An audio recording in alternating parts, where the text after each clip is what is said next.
मैं Sapa TV news भोजन से बात कर रहा हूँ। सरकारी दवाखाने की जो हालत बदतर हो चुकी है, लिहाजा तमाम ऑफिसरान ने गवर्नमेंट हॉस्पिटल से गुजारिश करता हूँ कि फौरी से फौरी इसकी पर ख़त्म लिया जाए, वरना नहीं तो इसका अंजाम बुरा होगा।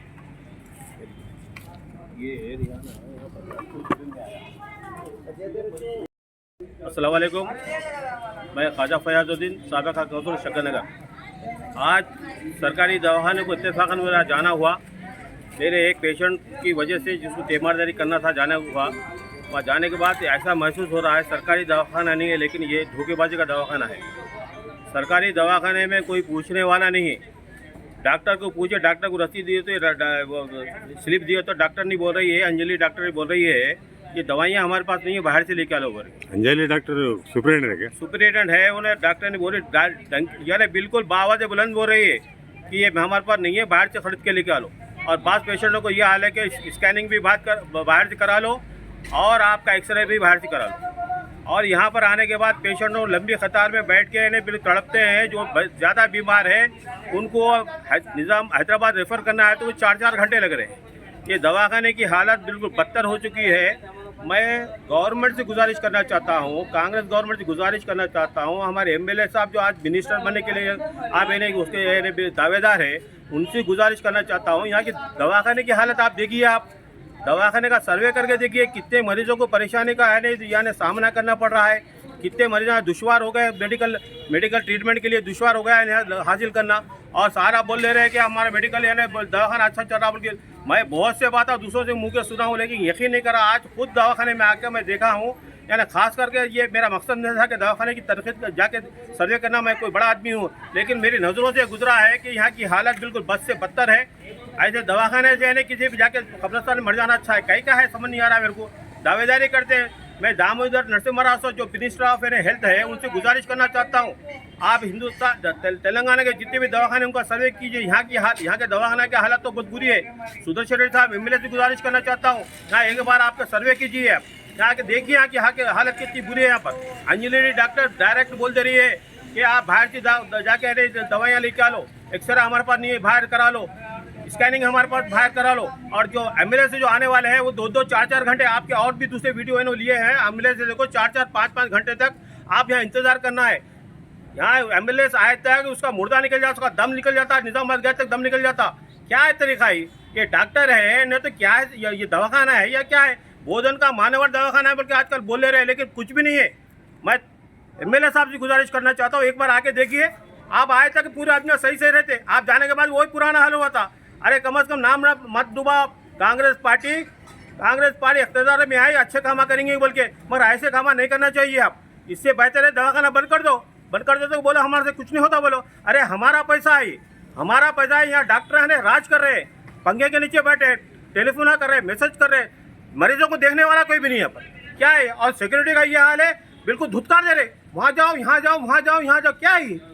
अरे आप दवाखाने को सुधारिए, नहीं तो कैसा? फिर आप वोट दिए हैं जिन लोगों ने आपको, हमारे सेहत का ख्याल होना, बल्कि आप उनको बिल्कुल धोखा दे रहे हैं।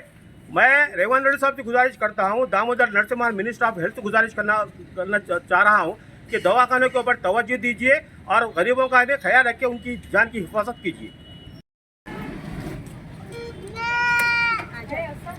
हाँ, గవర్నమెంట్ హాస్పిటల్లో ఇక్కడ ఈసీజీకి సంబంధించి హార్ట్ పేషెంట్లు కానీ ఆస్తమా పేషెంట్లు ఉన్న వాళ్ళకి ఈసీజీ అనేది కంపల్సరీ గవర్నమెంట్ హాస్పిటల్లో ఉండాలి. కానీ మన బోధన్ మండలంలో మాత్రము హాస్పిటల్లో ఈసీజీ లేదు. ప్రైవేట్ హాస్పిటల్లో పోయి మేము 5,000 పెట్టి ఈసీజీ తీపించుకున్నాం. ఈ మూల్యాన్ని గవర్నమెంట్ చెల్లిస్తుందా? ఇప్పుడు మేము తినడానికి గతి లేని పరిస్థితిలో మేము ఉన్నాం కాబట్టి మేము గవర్నమెంట్ హాస్పిటల్కి వచ్చినాం. ఈ ఈసీజీ పెట్టే పైసలు అంటే మా అమ్మకి ఎంతో ఖర్చు అవుతుంది. మా అమ్మకు మేము మంచిగా 3 పూటలు అన్నం పెట్టుకుంటుంటే మంచిగా ఉంచుకుంటుంటుంది. కానీ గవర్నమెంట్లో కూడా ఈసీజీ పాలసీ రావాలి. గరీబ్ వాళ్ళు అనేది బయట ప్రైవేట్ హాస్పిటల్ పోకుండా గవర్నమెంట్లోనే ప్రతిదీ కూడా అన్ని సౌకర్యాలు కావాలి. ప్రతి ఒక్కరు కూడా గవర్నమెంట్లోకి వస్తున్నాము, నమ్ముతున్నాము. కానీ నిర్లక్ష్యం మాత్రం వైద్యం సిబ్బంది వాళ్ళు మాత్రం ఇట్లా చేయొద్దు. దీన్ని మాత్రం అందరూ ఖండిస్తున్నారు. ఇప్పటికైనా డాక్టర్లు మాత్రము కళ్ళు తెరుచుకొని జనాల కోసం జీతం తీసుకుంటున్నాము, వాళ్ళ ప్రాణాలే మెప్పు అని చెప్పేసి ఈ విధంగా ఆలోచించైనా కానీ సిబ్బంది పనితీరు మాత్రము కొద్దిగా మార్చుకోవాలి. ప్రజలను గమనించి మీరు జీతం తీసుకోండి. ఫేక్ ఇంకా మీకు జీతాలు అవసరమైతే గిట్ట ఇట్లాంటి స్కానింగ్లు మస్తు పెట్టుకోవచ్చు. మేము ప్రైవేట్ పోవాలంటే ఎంతో కాదు, కానీ మా దగ్గర లేక డబ్బు లేకనే గవర్నమెంట్ హాస్పిటల్ ఇంత పెద్ద హాస్పిటల్ కట్టించారు. ఎందుకోసం కట్టించారు? మీరు కూర్చోడానికా, ఫోన్లు మాట్లాడడానికా, మీరు మెసేజ్ చాటింగ్ చేయడానికా, పక్కతో ముచ్చట్లాడడానికా? మీరు వచ్చిన పేషెంట్ను మాత్రం పట్టించుకోండి. కంపల్సరీ జనాలకు మాత్రం హెల్పింగ్ నేచర్లో కంపల్సరీ ఉండాలి. ఈసీజీలు ప్రైవేట్కి పంపించద్దు. ఇప్పుడైనా కానీ ఎమ్మెల్యే గారు మీరు కంపల్సరీ ఒకసారి బోధన హాస్పిటల్ మీద మరీ నిఘా పెట్టి ఒకసారి ఇంతకు ముందు సంఘటన ఒకసారి ఆల్రెడీ మోస్ట్ జరిగింది.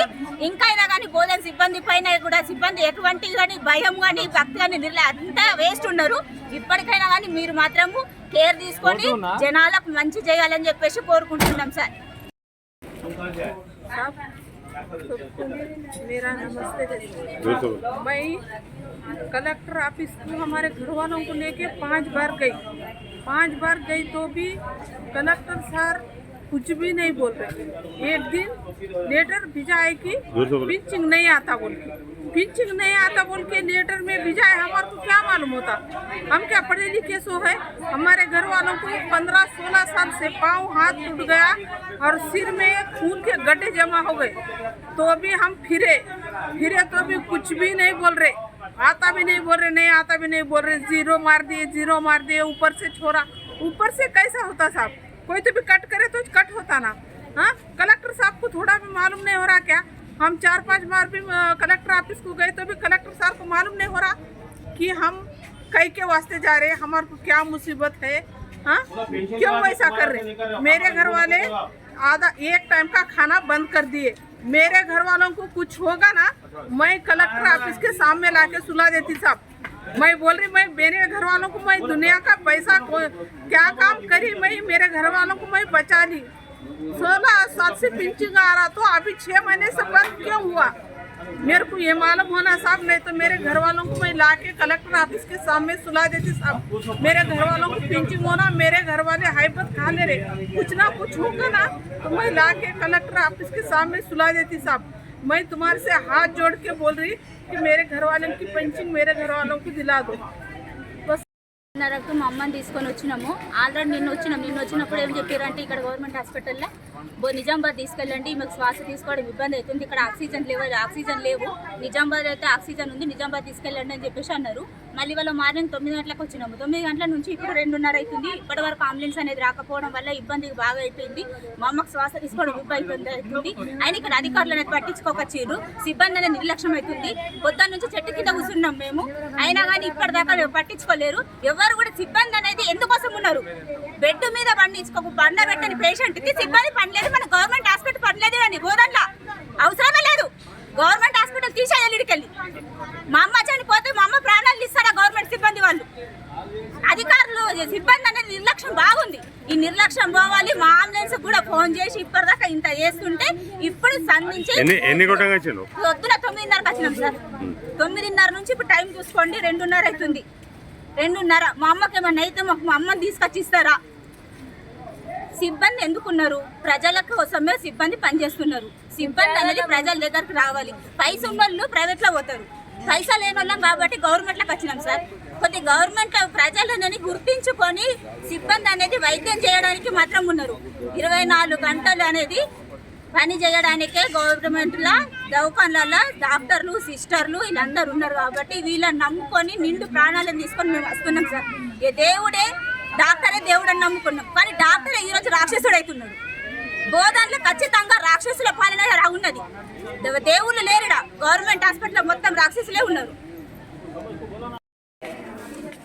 ये मेरा दोस्त है, मेरा दोस्त के लिए तो मैं यहाँ पे वहीं जाकर मैं फ़ोन करा डॉक्टर को, फ़ोन कर दो डॉक्टर क्या बोले यहाँ पे नहीं पकड़ते, भोजन लेके जाओ बोल के बोले। हमारे दवाखाने में एक एम्बुलेंस है, उन्होंने क्या बोले, मैं क्या बोला भैया ये एम्बुलेंस है ना, बोलते क्या बोलते वो एम्बुलेंस का ड्राइवर नहीं है, कुछ भी नहीं है, एम्बुलेंस रिपेयर हुआ बोल के बोले।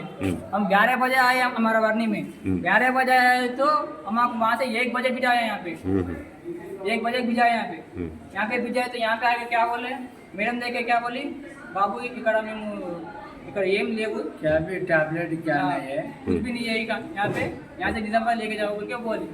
निजामाबाद को फोन करा तो वो मैडम क्या बोल रही, బాబు గంటన్నర టైం పడుతుంది बोल के ऐसा बोल घंटा होता हमने साथ आप बोल रहा हमारा घंटा जब तक होगा कुछ भी नहीं है। अब हमारे नहीं गाँव आया। में उतने बड़े डॉक्टर हैं और कोई भी नहीं पकड़ रहे वहाँ पे गए तो क्या बोले ఉంటే ఉండండి అన్న లేకపోతే మీ ఇష్టం పోతే పోండి बोल के बोले हम क्या बोले మేము ఆటో తెచ్చుకుంటాం మేడం ఆటోలో మేము తీసుకుపోతామంటే మేము పంపం ఆటోలా అంబులెన్స్ మేము పంపిస్తామని చెప్పి పంపిస్తామన్నారు అంబులెన్స్ కూడా రాదు అది ఫోన్ చేస్తే వాళ్ళు ఫోన్ లేపారు ఆ డాక్టర్ ఏమంటాడు అంటే ఎప్పుడు వస్తుంది మేడం అంబులెన్స్ ఒక టైమింగ్ చెప్పండి మేడం మరి ఎప్పటిదాకా కూర్చోవాలి మేము ఆటోలు తీసుకెళ్తామంటే మా దవాఖాన నుంచి రూల్స్ లేవు బాబు అట్లా దవాఖానకి ఏం రూల్స్ లేవు మేము పంపము అని చెప్పిండు అదే చెప్పినాక ambulance direct- ఆడికేం చేయమంటారు మళ్ళీ మేము అన్నాం एम्बुलेंस వచ్చినాక एम्बुलेंस हम क्या बोले सर यहाँ पे यहाँ से सीधा निजामाबाद लेके जाते बोल के बोले क्या बोले निजामाबाद नहीं होता सर यहाँ भोजन भी लेके जाना पड़ता तुम भोजन में यहाँ पे हमको ऐसे रहता डिटेल्स यहाँ भोजन पूछा आते भोजन से तुम जाओ बोल के बोले हम पहले ही बोले वहाँ पे 1 घंटे 2 घंटा हुआ वहाँ पे ठहर के दवाखान पे यहाँ पर एक आधा घंटा से ज़्यादा हो गया एम्बुलेंस नहीं है कुछ भी नहीं है फोन करे तो एम्बुलेंस वाले क्या बोलते वस्तुना मना आगंडी మీరేం ఫోన్ చేస్తున్నారు बोल के ऐसा पुकार दो कैसा सर हमारा यही जो है बोलिए आप ये गोलियां यहाँ नहीं है बाहर से लेना पड़ता है बोलिए आप रिगार्डिंग करके भेज दो मैं गवर्नमेंट को भेज दो मैं ये साफ देखे ये बोले आपके पास जाओ बोले इन्हें आने के बाद ये मैडम बोले गोलियां नहीं है बोले बाहर चले बोले पूरा फिर के बोले के बाद ये मैडम बोले बाहर चल जाओ बाहर चलाओ बोल रहे नहीं बोले बोले आप ओपन योर वर्ड्स अरे बाबा आपको तकलीफ क्या आप क्या तकलीफ आप क्या बोले ये गोलियां यहाँ नहीं है बाहर चले बोल के बोले नहीं बोले आप बोलो वो चिट्ठी पे मैं लिखी नहीं ना नहीं लिखो ये डॉक्टर साहब लिखे ये डॉक्टर साहब बोले आपके पास जाओ बोल रहे और ये डॉक्टर पूरा दवाखाना फिरने के बाद आप बोल रहे कि ये दवाइयाँ मेरे पास नहीं है बाहर चले बोल रहे फिर दवाखाना कहीं के वास्ते है गवर्नमेंट कहीं के वास्ते है अभी तकलीफ क्या है पेशेंट वो उसको मैं उसको बता रहा हूँ आप क्या बोले गोलियां मेरे पास नहीं है 10 बार फिर के आके आने के बाद आप बोले गोले यहाँ नहीं बाहर चला बोले गवर्नमेंट बाहर से लेने का गवर्नमेंट है क्या तरीका ये गवर्नमेंट है क्या ये आप बताइए गवर्नमेंट है क्या ये पूरे परेशान है जितने भी यहाँ पर पूरे परेशान है बाहर से गोलियां ले बोले ये डॉक्टर साहब बोल रहे ये डॉक्टर साहब यहाँ पर इनके पास लिखे और ये डॉक्टर साहब बोल रहे बाहर से गोलियां ले बोले ये क्या तरीका है बताइए ये गवर्नमेंट है गवर्नमेंट आवाम के वास्ते है कहीं के वास्ते बताइए आप देखिए सारे आवाम पूरे देखिए पूरे पेशेंट परेशान है और ये मैडम बोले गोलियां नहीं है बोले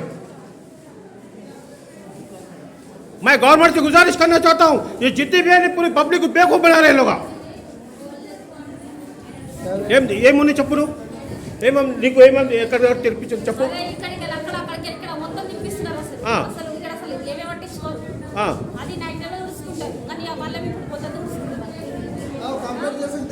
बोलो आप बोलो आप बोलो जी जो भी है तकलीफ हो रही नहीं हो रही आपको तकलीफ हो रही नहीं हो रही आप बिल्कुल बोलो तकलीफ हो रही यहाँ के सिक्योरिटी भी से नहीं है यहाँ के सिक्योरिटी भी इधर से उधर फिरा रहे उधर से इधर फिरा रहे पूरे सिक्योरिटी और तो देखो ये खतार में पड़े हुए ये तरीका देखो ये देखिए क्या गवर्नमेंट है क्या बाहर से दवाई लेने का है क्या बताइए क्या कर रहे हैं कि एमएलए साहब क्या कर रहे हैं आप हुकूमत क्या कर रही है बताइए मेरे को मैं एमएलए साहब से बात करना चाह रहा हूँ क्या करना चाह रहे हैं आप बताइए आप गवर्नमेंट को पब्लिक को सताने को है क्या यहाँ पर गवर्नमेंट के वहाँ से पूरी मेडिसिन होना चाहिए यहाँ हमारे पास नहीं है बाहर से खरीद के लेके आओ बोल रहे तरीका है क्या बताइए मेरे को कि जाम कर मिसेस जाम कर बोले हमारे पास कुछ भी नहीं आप जाके लेके आओगे बोले अब अभी तक जोर से बात करें आप कुछ भी नहीं कर रहे हो देखिए आप तक जोर से बात करें आप कुछ भी नहीं कर रहे हो मैं गवर्नमेंट से गुजारिश करना चाहता हूँ आवाम की इन्हें खिदमत करते हो तो करो या नहीं तो गवर्नमेंट का दवाखाना बंद कर दो क्या तरीका है ये गवर्नमेंट का पैसा नहीं है आप बड़े बड़े हिमाकत कर लेते रहते हमारा दवाखाना ऐसा है वैसा है बोले कहाँ है आपका दवाखाना ये औरत ये औरत की सुनो ये औरत की सुनो ये सुनो औरत के बोल चपो बोलो चपो तू चपो భయపడేదేముంది मैं गवर्नमेंट से गुजारिश करना चाहता हूँ एमएलए साहब से गुजारिश करना चाहता हूँ कि दवाखाने को सुधारी है यहाँ के डॉक्टर्स और यहाँ बिहेवियर सही नहीं है यहाँ का जो नर्सेस का बिहेवियर सही है डॉक्टर्स का बिहेवियर सही नहीं है अब हमारे डॉक्टर अम्मा वहाँ झाड़ रहे बोल के झिड़के देखा काले यही डॉक्टर अम्मा झिड़के देखा काले यही अम्मा झिड़के देखा काले उधर से इधर आओ बोले इधर से उधर जाओ बोल के बोले अब आने के बाद क्या बोले हमारे पास दवाइयाँ नहीं है बोल के बोले ये क्या तरीका है एमएलए साहब मैं आपसे गुजारिश करता हूँ सीएम साहब से गुजारिश करता हूँ ये तरीका गलत है आप बोल रहे हैं कि हमारे पास दवाखाना अच्छा चल रहा, वहाँ जाने की जरूरत नहीं, यहाँ जाने की जरूरत नहीं, मगर यहाँ कुछ भी नहीं है, यहाँ पर तरीका नहीं है। ग्रुपों में डाल दीजिए प्रेस। अरे